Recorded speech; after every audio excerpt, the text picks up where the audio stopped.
ఈ తెల్ల జుట్టు ఉన్న అమ్మాయి చనిపోయిన ఒక నక్క పిల్లను చూస్తుంది. ఆమె తన మాయాజాలంతో దాన్ని బ్రతికించేస్తుంది. ఆమె వెళ్లిపోవడానికి సిద్ధమవుతూ ఉంటే ఆ నక్క పిల్ల తన జుట్టును పట్టుకుని ఆపుతుంది. ఆమె వద్దని చెప్పి వెనక్కి వెళ్ళమని అంటుంది. కానీ అది ఆమె మాట వినకుండా ఆమె వెంటే వస్తుంది. ఆమె ఒక చోట కూర్చుంటుంది. ఆ తర్వాత ఆ పిల్ల ఆమెతో సరదాగా అల్లరి చేయడం మొదలు పెడుతుంది. అది ఆమె ఒడిలో కూర్చుంటుంది. ఆ అమ్మాయి కూడా దాన్ని ముద్దుగా నిమ్మరడం మొదలు పెడుతుంది.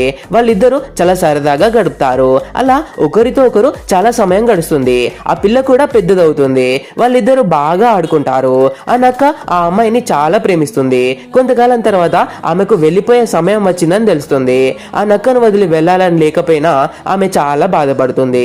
కానీ ఆమె వెళ్ళక తప్పదు. అందుకే అది చివరిసారిగా గట్టిగా హత్తుకుంటుంది.